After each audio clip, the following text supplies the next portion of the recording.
This channel does not promote any violent, harmful, or illegal activities. All content provided by this channel is meant for an educational purpose only.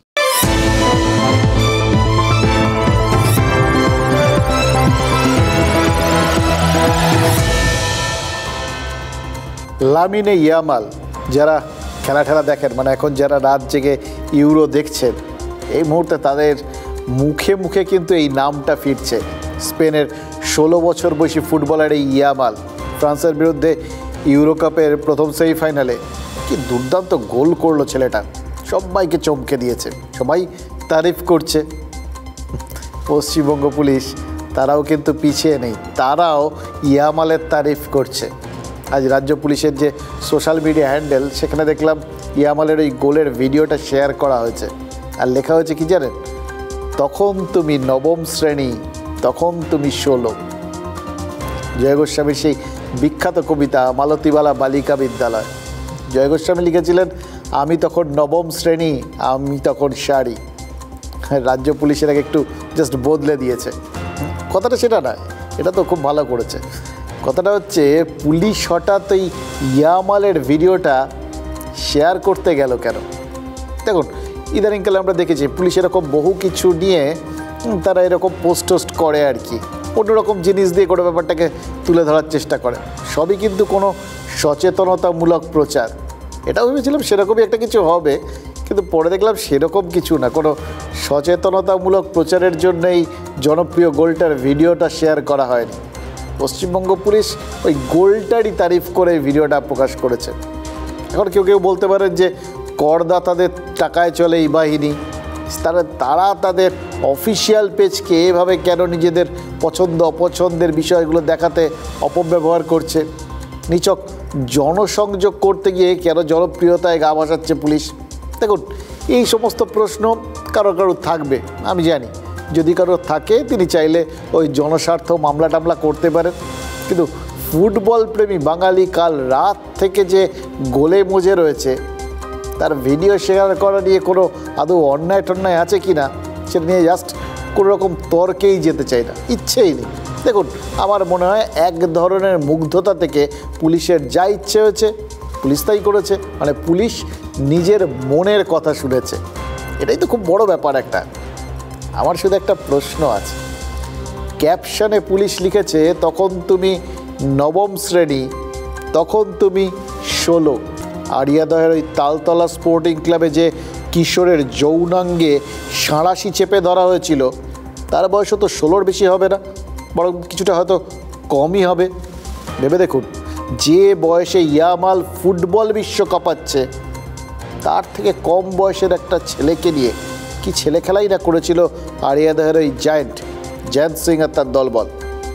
এই Taltala sporting ক্লাবটাকে না যত দেখছি just মুগ্ধ হয়ে যাচ্ছি, জানেন তো। ভাবুন তো, কি স্পোর্টিং স্পিরিট ওই ক্লাবের মেম্বারদের। যাকে হয়েছে ক্লাবে তুলে নিয়ে এসছে সাদরে, তার সঙ্গে ছেলে খেলা করেছে। অনেকেই বলছিলেন এসব কিন্তু দিনের পর দিন হয়েছে, কোনো বিচ্ছিন্ন ঘটনা নয়। কিন্তু পুলিশ কি এসব কিছু জানতো না?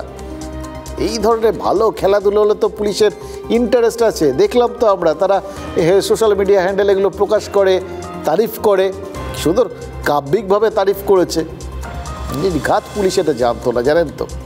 আর আমার কাছে এই ব্যাপারটা আজ একদম জলের মতো পরিষ্কার হয়ে গেছে, এবং বুঝলাম যে এই জায়েন্টদের ব্যাপারে না, এই শিশুর কেস তো, শিশুর মধ্যে মানে ওই পুলিশের মধ্যেও একটা শিশুসুলভ ব্যাপার ছিল। বাচ্চারা যেরকম সরল হয়, পুলিশও তেমনি সরল মনে এই জয়ন্ত সিংকে বিশ্বাস করেছিল। সিরিয়াস বলছি, বিশ্বাস করুন। কেন বলছি তার কারণ আছে। এই গত বছর এই জয়ন্তকে গ্রেফতার করেছিল পুলিশ, এমনি কোনো কারণে না, ওই আড়িয়াদহের একটা প্রমোটারের ওপর গুলি চালিয়েছিল, সেই জন্য আর কি, তোলাবাজির মামলা। জয়ন্ত গ্রেফতার হয়েছিলেন, জেলও কেটেছিলেন। এবার জয়ন্ত ছাড়া পাওয়ার পর পুলিশ তাকে দিয়ে একটা বন্ডে সই করিয়েছিল। জয়ন্ত সিং মুচলেখা দিয়ে জানিয়েছিল আর কোনো অপরাধ করবে না। সে ছোটোবেলায় মনে নেই, আমরা যখনই মার খেতাম বলতাম আর কখনো করবো না, প্লিজ ছেড়ে দাও। জয়ন্ত সেরকমভাবেই লিখেছিল আর কি। ছেলে মানুষই ভেবেই পুলিশও হয়তো বিশ্বাস করে নিয়েছিল। ওই যে বিশ্বাসে মিলায় বস্তু, এই তত্ত্বে বিশ্বাস করে একদম নিশ্চিন্ত হয়ে বসেছিল ব্যারাকপুর কমিশনারেট। জয়ন্ত সিং আমাদের একটা হিস্ট্রি শিটার আছে, তাকে আপনারা জানেন 2023 আমরা অ্যারেস্ট করেছিলাম অ্যান্ড অনেকদিন ও জেলে ছিল। তাছাড়া আমরা ওদের বিরুদ্ধে একটা বন্ডও বাড়িয়েছিলাম কি ও ভালোভাবে থাকবে, কেন কি ও আবার অপরাধ করেছে, তাই জন্য বন্ড ভায়োলেশনের প্রক্রিয়া যেটা হয় কানুনি প্রক্রিয়া, সেই কানুনি প্রক্রিয়াও কমপ্লিট হয়ে গেছে। তার মধ্যেও শীঘ্রই যে আমাদের স্পেশাল এক্সিকিউটিভ ম্যাজিস্ট্রেট হয় তারা ওকে শাস্তি দেওয়ার ব্যবস্থা করবে। এই ঘটনাতেও আমরা একটা স্পেসিফিক কেস স্টার্ট করেছি। এই বাচ্চাটা যেটা বললেন না, কেস নাম্বার 279/24 और প্রসেনজিৎ দাস এলিয়াস লালটু চিহ্নিত করা হয়েছে, সেটা তাকেও আমরা শীঘ্রই অ্যারেস্ট করব। ওখানে ভিডিওতে কিছু অন্য লোকও আছে যাদের ফেসটা দেখা যাচ্ছে না, ওদের বিরুদ্ধেও কঠোরতম শাস্তি আমরা নেব, এটা আপনারা আপনাদের মাধ্যমে আমি জনমানসকে আশ্বস্ত করতে চাই। পুলিশও তো ভেবেছিল মানুষের ওপর বিশ্বাস হারানো পাপ, তাই এই জয়ন্ত সিংয়ের যতই ক্রিমিনাল ব্যাকগ্রাউন্ড থাকুক তাকে চোখ বন্ধ করে হয়তো বিশ্বাস করা যায়, তাই হয়তো চোখ বন্ধ করে রেখেছিল। এবার এখন এই যে সব ভিডিওগুলো ভাইরাল হচ্ছে, ওই যে বাচ্চা ছেলের যৌনাঙ্গে সারাশি চেপে ধরা বা ক্লাবে তুলে এনে একজনকে ওই চ্যাংদোলা করে বলি দেওয়ার মতো করে ধরে পেটানো, ভিডিও দেখে হয়তো পুলিশ বুঝেছে জয়ন্তকে বিশ্বাস করাটা ঠিক হয়নি। এখন বুঝতে পেরে পুলিশ জয়ন্তর বিরুদ্ধে পরপর নতুন মামলা শুরু করছে। ওই চ্যাংদোলা করে পেটানোর ঘটনায় পুলিশ ইতিমধ্যেই স্বপ্ননোদিত মামলাটা শুরু করেছে। আর আজ ব্যারাকপুর পুলিশ কমিশনার শুনলেন তো অলোক রাজরিয়া যেটা বললেন, কথা দিয়ে কথা না রাখার জন্য, মানে ওই মুচলেকা দিয়ে আর কখনো করবো না বলার পরেও ফের ওই কাণ্ড কারখানা সব অপরাধ করার জন্য ওই জয়ন্তের বিরুদ্ধে কথা দিয়ে কথা না রাখার বা কথা দিয়ে কথা ভঙ্গ করার, প্রতিশ্রুতি ভঙ্গ করার অভিযোগ দায়ের করা হচ্ছে। এবার এর বাইরেও বাকি ওই বাচ্চাটার ঘটনাতেও তাতেও কাউকে ছাড়া হবে না, যাকে চেনা তো গেছে সে তো বটেই, যাদের চেনা যায়নি তাদেরও চিহ্নিত করে শাস্তি দেওয়া হবে।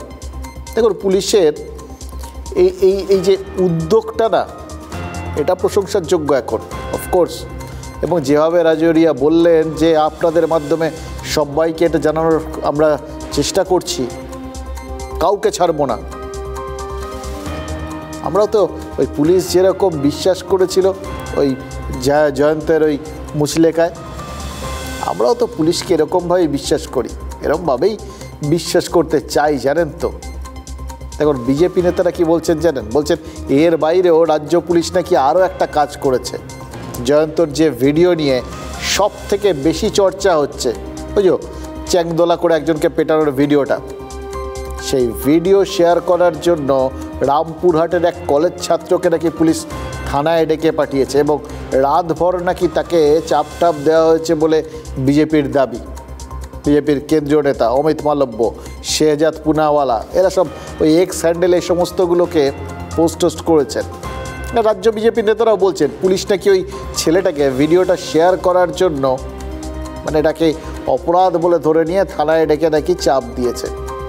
ওই কলেজ পড়ুয়ার সঙ্গেও কথা হয়েছে, জানেন তো, তিনিও বলেছেন তাকে থানায় যেতে হয়েছিল, কিন্তু পুলিশ চাপ দিয়েছে এরকম কোনো কথা কিন্তু ওই কলেজ ছাত্র বলেনি, এটা একদম পরিষ্কার। তো সে না বললেও বিজেপি মানতে নারাজ। রাজ্য বিজেপির তরফে সোশ্যাল মিডিয়া পেজে একটা অডিও শেয়ার করা হয়েছে, যে অডিও ওই পুলিশ কর্মীর সঙ্গে ওই কলেজ পড়ুয়ার কথোপকথন বলে দাবি করেছে বিজেপি, কিন্তু যথারীতি ওই অডিওর সত্যতা সেটা যাচাই করাটা আমাদের পক্ষে সম্ভব হয়নি।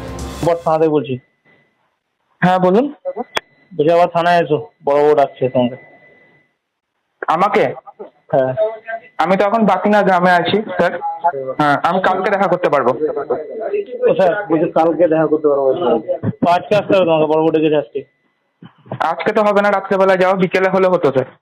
হ্যাঁ যেতে বলেছি, আপনি আসবেন এখানে থানাতে, বড়বাবু বলেছে ডাকতে, আর আপনাকে ডেকেছি। আপনি এরকম করে কথা বলছেন কেন? যা জানকারি আছে সেটা আপনি স্যারকে এসে জিজ্ঞেস করবেন। আপনি এরকম করে কথা বলছেন কেন? আমি আজকে যেতে পারবো না, আমি তো আজকে রাতে যেতে পারবো, কালকে সকালে দেখা করে নেবো। আজকে আসতে হবে গো, স্যার বলছে আজকে আসতে। আপনি দেখুন বাকিনা থেকে কতটা রাস্তা, এত রাত্রে কি করে যাবো? 10টার সময় আমি বেরিয়ে কি করে যাবো স্যার? আপনি একটা বিবেচনা করে কথা বলুন। আপনি যদি বিকেলে বলতেন আমি চলে আসতাম। কথা বলো, স্যারের সঙ্গে কথা বলো। আচ্ছা দিন ভাই, তোমাকে যখন বলবো ডেকেছে যখন, ঠিক আছে, হ্যাঁ তখন তোমাকে আসতে হবে, ঠিক আছে? এখন রাত্রে কি করে আমি আসতে পারবো না, এসব কথাগুলো চলে না। থানা সবসময় খোলা থাকে, সারা খোলা থাকে। আচ্ছা ঠিক আছে, আসতে বলো, 1 ঘন্টা পরে আসতে বলো, 2 ঘন্টা পরে আসতে বলো। আমি কালকে সকালে একই তো ব্যাপার স্যার, কালকে একদম না, তোমাকে ডেকেছে মানে কিন্তু এখনই আসতে হবে। কিন্তু কোন সা দেশ বিরোধী পোস্ট করেছে, কোন সা মুখ্যমন্ত্রী অসম্মান করেছে, একটা অপরাধকে সে তুলে ধরেছে, তাকে পুরস্কার দেওয়া উচিত সরকারের, যেটা পুলিশ করতে পারেনি। সাইবার ক্রাইমের আন্ডারে পরে পুলিশ মনে করেছে যে এমন কিছু ঘটনা যেগুলো সামাজিক উত্তেজনা তৈরি করতে পারে, ল অ্যান্ড অর্ডার ভায়োলেট করতে পারে, মানুষকে অন্যায় কাজে প্ররোচিত করতে পারে, সেই ধরনের কিছু পোস্ট করলে পুলিশের এখতিয়ার আছে, তার বিরুদ্ধে পদক্ষেপ নেওয়ার তাই নিয়েছে। আমার চোখে দৃষ্টিকোণ লেগেছিল যে সিভিক সোসাইটিতে এভাবে যদি মানুষ বা যারা আর কি গুণস তারা আর কি যদি নিজেদিকেই সর্বেসর্বা ভাবতে লাগে, তারা যদি সালিসি সভা বসাতে শুরু করে, তাহলে ল অ্যান্ড অর্ডার রয়েছে, কোর্ট রয়েছে, তো সেগুলোর কী দরকার? সেগুলোর উপর আমার যথেষ্ট বিশ্বাস রয়েছে এবং সবারই রয়েছে। তো সেই অ্যাটেনশনটা ড্র করতেই যে কেউ যেন নিজেকে পাবলিক যেন নিজের হাতে ল তুলে না নেয়, অ্যাটেনশন ড্র করার জন্য আমি পোস্টটা করেছিলাম। পুলিশ ডেকেছিল ভিডিও সোর্স জানার জন্য, আমি ওনাকে বলেছি এবং ওটাও বলেছি কি আমি ভিডিও ভেরিফাই করার পরে ওনাকে পোস্ট করেছি। এইসব দেখে টেকে না একটা জিনিস বুঝতে পারছি, এই ভাইরাল টিডিওগুলোই আসলে যত অশান্তির কারণ। এই সমস্ত ভিডিও না ছড়ালে কোনো অশান্তিই ছিল না, চারপাশে কীরকম শান্তি বিরাজ করতো বলুন তো। এগুলো সব জানাজানি হয়ে গেলে কীরকম চারপাশে উত্তেজনা সৃষ্টি হতে পারে শুনলেন তো, শান্তনু সেন বলছিলেন। এগুলোতে বিভিন্ন রকম উত্তেজনা সৃষ্টি হয়, আইন শৃঙ্খলা পরিস্থিতির অবনতি হতে পারে। ওগুলো যেগুলো হচ্ছিল ওতে আইন শৃঙ্খলার বিশেষ কিছু ছিল না, ওটা তো আইন শৃঙ্খলাই আর কি, শৃঙ্খলাবদ্ধভাবে কাউকে শৃঙ্খলা শেখানো হচ্ছিল। ওতে কখনো আইন শৃঙ্খলা ভঙ্গ হয়? ওগুলো দিনের পর দিন হলেও কিছু ভঙ্গ হয় না, তাতে আইন শৃঙ্খলাটা আরও জোরদারভাবে লাগু হয়, জানেন তো। এইটাই কেউ বোঝে না, তার বদলে এগুলোকে পোস্ট করে একটা কলেজ ছাত্র, কি দরকার বাবা, এগুলোতে চোখ বুজে থাকতে হয়। এটা প্রথম থেকে বুঝিয়ে দেওয়াটা একদম গোড়াতেই, বলে না প্রথম রাত্রে বেড়াল কেটে দিতে হয়, একদম সেই রকম ব্যাপার আর কি। একদম শুরুতেই বেড়াল মারার মতো শিখিয়ে দেওয়া। আর কখনো ভবিষ্যতে অন্যায় দেখলে, কোথাও দেখেছো যদি কিছু, চোখ একদম বন্ধ করে উল্টো দিক দিয়ে চলে যাবে, তাকাবেই না। তাকাবে, দেখবে, ভেরিফাই করবে, তাও আবার নিজেরা সোশ্যাল মিডিয়ায় পোস্ট করে দেবে, সব লোক জেনে যাবে। এতগুলো কথা টিভি চ্যানেল দৌড়ে চলে যাবে, আর তারপর তো তখন আটকানো যায় না। কি মুশকিল বলুন তো, বড় অপরাধী, কিন্তু এদের শাস্তি দেওয়াই উচিত। দেখুন, সন্দেশখালিতে যখন একটার পর একটা অভিযোগ উঠেছে না, তখন ফাঁস আলগা করতে কিন্তু এই ভাইরাল ভিডিওকেই হাতিয়ার করেছিল তৃণমূল।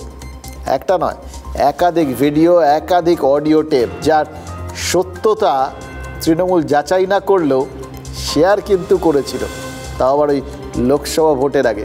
তৃণমূল দাবি করেছিল যে বিজেপি আসলে মিথ্যাচার করছে, সন্দেশখালীর মহিলাদের ভুল বোঝাচ্ছে, তৃণমূলের নাম খারাপ করার জন্য এই সমস্ত কিছু বলা হচ্ছে। খুব উদ্দেশ্য প্রণোদিতভাবে পুরো জিনিসটা হয়েছে। এখন দেখুন কি অবস্থা, সেই ভাইরাল ভিডিওই, অন্য কোনো ভাইরাল হয়তো, কিন্তু ভাইরাল ভিডিও তো বটে, তা কোনো একটা ভাইরাল ভিডিওই এখন ফাঁস হয়ে এই শাসক নেতাদের গলায় আটকাচ্ছে। এই জায়ান্ট গ্যাংয়ের অত্যাচারের একটার পর একটা ভিডিও তো ভাইরাল হয়েছে, অস্বীকার করা যায়। জয়ন্তের সঙ্গে মদন মিত্রের মতো তৃণমূল বিধায়কের ঘনিষ্ঠতার যে দেখা গেছে, সেটা নিয়ে প্রশ্ন উঠছে, অস্বীকার করা যায়। মদনের মিত্র জয়ন্ত, এই প্রশ্ন, এই বক্তব্য তো বিরোধীরা রাখছেন। নিজেদের দাবির সমর্থনে প্রথমে মদন মিত্রের সাথে জয়ন্তের ছবি আর ভিডিও ভাইরাল করেছে বিরোধীরা, তারপর মদন মিত্রের ছেলের সঙ্গে জয়ন্তের ভিডিও ভাইরাল করেছে। ধাপে ধাপে আর কি ব্যাপারটা এগোচ্ছিল। আজ যে ভিডিও ভাইরাল হয়েছে, সে ভিডিওতে দেখা যাচ্ছে যে মদন মিত্র বা তার ছেলে একা নন। 2023-এর 11ই ফেব্রুয়ারি একটা অনুষ্ঠানে কে ছিলেন না? তৃণমূল সাংসদ সৌগত রায় ছিলেন, কামারহাটির 35 নম্বর ওয়ার্ডের তৃণমূল কাউন্সিলর ছিলেন, সবথেকে বড় কথা বেলগড়িয়া থানার আইসি ছিলেন। সে অনুষ্ঠানে জয়ন্তকে সম্বর্ধনা দেন মদন মিত্রের ছেলে শুভরূপ। এই ভিডিওটা এতদিন ওই তালতলা স্পোর্টিংয়ের ফেসবুক পেজে নাকি ছিল, সেখান থেকেই ভিডিওটা সবার হাতে হাতে ঘুরছে, ফলে এটা প্রকাশ করার দায় সেটাও কিন্তু ওই তালতলারই আর কি। আরও একটা ওদের বিরুদ্ধে একটা কেস দেওয়া উচিত জানেন তো, এইটার জন্য যেভাবে জয়ন্তদের অত্যাচারের ভিডিওগুলো প্রথম যেই শেয়ার করুক না কেন সেটা এখন রাজ্যশুদ্ধ লোকের হাতে পৌঁছে গেছে, ঠিক সেইভাবে এই এতজন শাসক নেতা এমনকি একজন পুলিশের সঙ্গেও, পুলিশ কর্তার সঙ্গেও এই যে এদের দলবল একসঙ্গে রয়েছে, এক মঞ্চ শেয়ার করছে, সে ভিডিওটা তো এই তালতলা স্পোর্টিংই মানে এই জয়ন্তার দলবলই রাজ্যশুদ্ধ লোকের কাছে পৌঁছে দিয়েছে।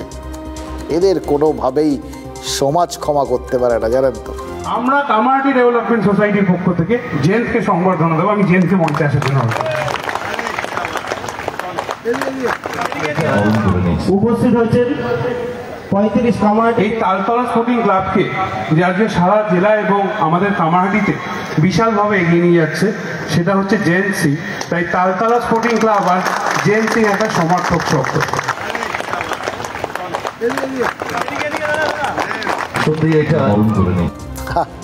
কি শুনলাম, জন্মান্তরেও ভুলবো না। সিরিয়াসলি ওই এলাকাটাকে জয়ন্ত সিং কীভাবে এগিয়ে নিয়ে গেছে শুনলেন তো, মদন মিত্রের ছেলে বললেন।